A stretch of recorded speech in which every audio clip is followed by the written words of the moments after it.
Welcome back to the channel.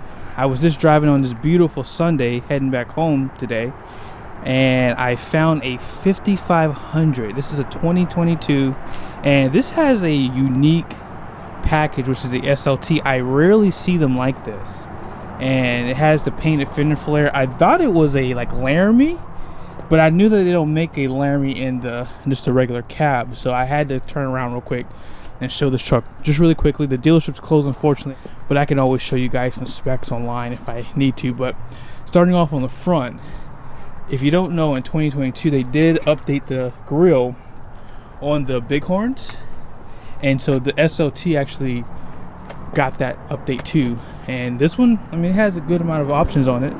Has the fog lights, has a chrome front bumper, has the tow hooks up front, and this does have the 19.5-inch wheels. I'll be sure to show you guys the window sticker in this video too. What I'll do is I'll just show it to you online that we can see it better. But notice how this frame on this is a 2500, but look at the frame on this one. This is a cabin chassis. You can get them like this too if you like. This has that 5-link coil suspension, but I want you to really look at this frame, and I'm going to show you guys the frame here in a second on this truck. Halogen headlights. This one does have the Cummins. Now this is a detuned Cummins, has 360 horsepower and 800 pound-feet of torque, so it does have 10 less horsepower than the standard Cummins, and it has 50 less than the standard Cummins too on the torque side of things. The reason why they do that is really to help with fuel economy, help with longevity. Most people who are buying these trucks, they're already abusing them, so they figure, have less power means less stress on the drivetrain, which means more reliability. Personally, you won't really feel a difference because this does have a higher axle ratio available. Let's talk about this fender flare. Now, if you don't know, the Ford F450 is a really good option for people. So I'm talking about the one with the detuned gross fuel weight rating, because of the wide front track, and that's why you see this fender flare. This does have a wider front track, which gives you a tighter turning radius. So if you were to drive this compared to a Ram 3500, you would instantly know that you can turn a lot tighter, even in some cases a lot tighter than even a truck like this. I mean, it has a shorter wheelbase compared to this truck too. And the suspension up front is a lot different. So it does have like a coilover design, has a shock absorber and the coil together like that. And even the radius arm is a little bit different too compared to a Ram 3500. So this is a really heavy duty suspension, and it allows for that wider front track too.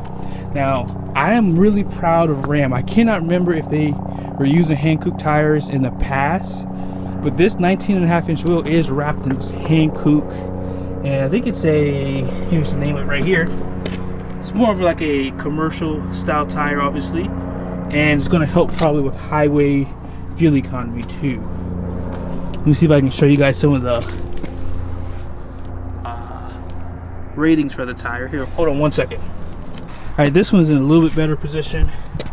So 225, 70, rate out 19.5, and here's some of the capacities.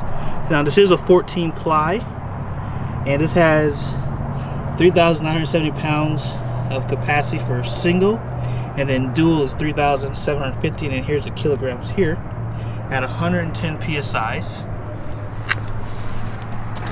And that's just like the overall rib design for that tire, which is pretty typical for a commercial vehicle.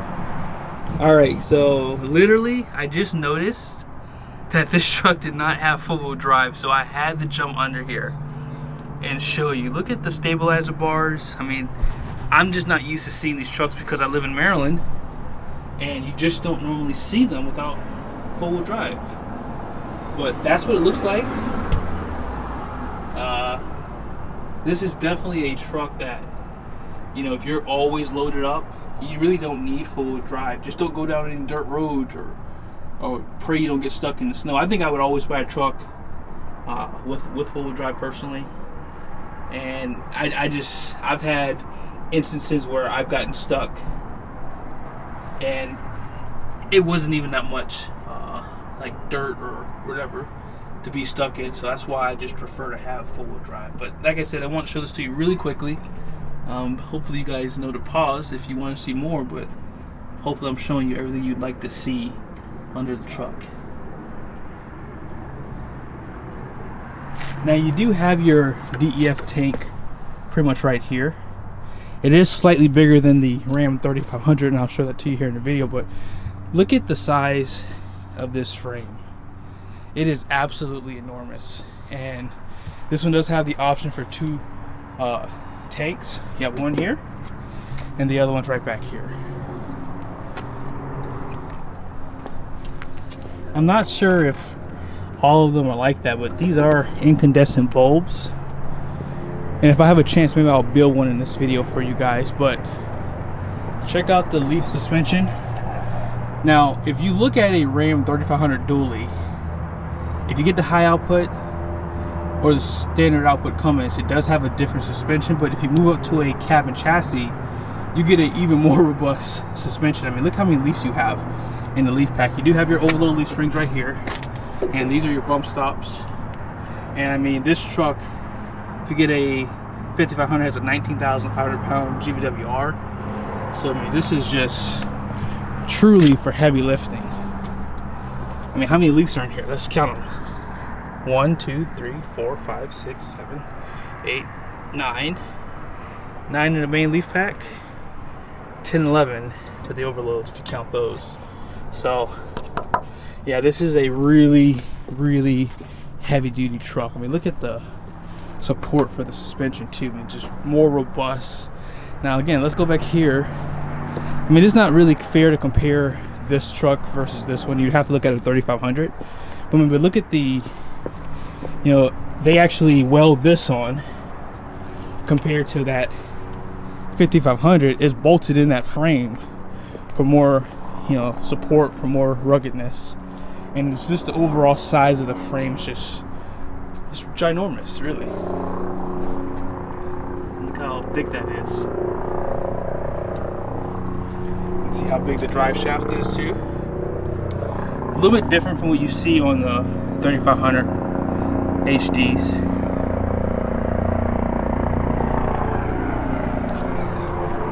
And here's a better look at that rear end.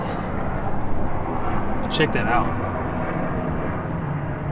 That's some heavy duty stuff there.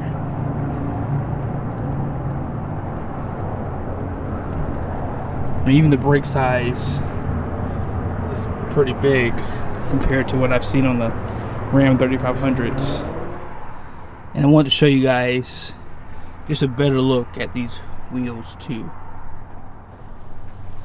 Beautiful 19.5s. Now, I don't know if these are true Alcoa wheels, but these are aluminum, and in the past I think that's what they were using, but they might be a knockoff. They look really good though. But if you are in the market for a Ram HD truck, especially something like this, these are really good trucks. I have talked to a lot of guys who do hot shot. Whenever we're traveling, I always try to find a way to, you know, go talk to somebody who has one and just ask their honest opinion. Most people will tell you this is the best truck. Even guys who drive Ford trucks will say, yeah, I've had Rams and I feel like the Ram is just a better truck overall. And I'm not saying that because Ram's better, but I think it's because of the Cummins. I think that the Cummins diesel engine is a lot of the reasons why, and the Eisen transmission to go along with it, they're just unbeatable because of the reliability, and they've been around for so long too. And if you throw into the mix less power, I think this is the better truck. Now, the power stroke has gotten better overall, but I think that with that 10-speed transmission, that's going to probably deter a few people from wanting to you know, use that truck right now. But it will get better, it will get more reliable. Again, this Eisen's been used for over 10 years now. I mean, this Cummins, yeah, I don't have to say anything about the Cummins. Been in Rams ever since the beginning of time, since they've been using diesels. So if you are in the market for a heavy duty truck, I think this is still the best option on the market. So what I'm gonna do now is I'm gonna show you some information online and just some options that I would definitely look out for if you are planning on ordering a truck. And yeah, like I said, I'll just kind of show you the window sticker to show you the price of this one and some of the features that were optioned on it. So let's go ahead and do that. So check out the standard and optional equipment for the truck we just reviewed. Base price does come in at $43,805. And then here's a listing of the standard equipment. And down below is the optional equipment. So this truck does have some cool features. One thing I didn't mention, this does have the towing tech group. So it did have a center high mount stop lamp with a camera. And a few other features there too, which are pretty cool. Now this does have the safety group with a trailer light check. And a few other features up top here, like lane keep assist. And this truck did have the heavy duty front suspension group at $260. I forgot to mention this, but this does have the electrical accessory group. I'm thinking this is the auxiliary switches, because this truck did have the auxiliary switches inside the interior.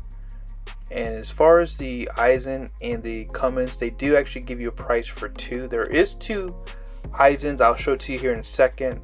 But I did like that they did a body color fender flare. I think it looked really, really clean on this truck versus that black plastic piece. So I would definitely offer this for $100. It's like a no-brainer. And the biggest mistake people make ordering these trucks, and it's something that Ram should fix in their system, is you can get a 22-gallon midship fuel tank. And a lot of times guys think, oh, the truck already has a 52-gallon tank standard, so I just have to add the 22-gallon. That is not how you're supposed to do it. You're supposed to get the 52 and 22-gallon option. Do not get the 22-gallon. A lot of people make that mistake. So if you're going to a dealership that does not stock these trucks often, they probably don't know that either. So I would definitely put that in your back pocket to make sure they get a 52 and 22-gallon tank. So premium speakers and a few other good things like the 8.4-inch display with Uconnect 5. And the 19.5-inch wheels is an option, so just keep that in mind at $18.95. And this did have the trailer tire pressure monitoring, so whoever bought this truck is going to most likely be using it for hot shot. Destination comes in at $17.95 with a total price of $69,440. Normally I show you these numbers on the door, but because the dealership was closed that day, I have to show it to you this way. But that truck did have a 108-inch cab to axle length, and so it did have a 444 axle. I don't know if I mentioned that earlier in the video, but I'm sure I'll list it somewhere in the video. 19,500 pound GVWR because of the Cummins option. So all in all, this truck's going to have a 7,000 pound front gross axle rating, but this truck in particular would have the 7,250 because it has this heavy duty front suspension group here. So just keep that in mind, and that was $260. Now, as far as the rear goes, it has 13,500 pounds, and this is going to be the gross combined weight rating too at 32,000. Now let's take a look at the towing numbers. They're listed right here. This is for the exact truck that we just looked at. The max payload is going to be 11,615 pounds. Now you wouldn't see that on the door jamb, but this is just basically what it would be. Now once you add your bed on there and your hitch, of course it's going to drop down a little bit, but all in your towing capacity is 24,115 pounds. If you got the 489, which would give you max tow, it'd be like over 35,000 pounds. So just keep that in your back pocket if you need that max towing capacity. Alright, so I just built a cabin chassis. I was going to walk you guys through how to do it, but unfortunately it's just too long. So what I'll do is I'm just going to kind of walk you through some of the features that I selected. So let's go ahead and go through it. So I did get the Cummins. I got the Eisen AS69RC versus the AS66 RC. And I definitely want the 19.5, which comes with the Cummins GVWR. If you want the 49 rear axle, you do have to select a different package, which I'll show you here in a second. You can get a mechanical shifter for four-wheel drive, or you can do an electronically controlled one, which is what I would do. I definitely picked the dual alternator. It's not that expensive for $395. As I mentioned earlier, if you click this 22-gallon midship fuel tank, you are deleting the 52-gallon tank.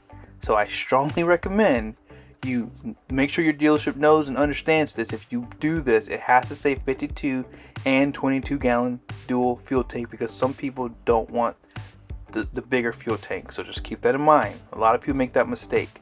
You can do a transfer case as a standalone, which is nice.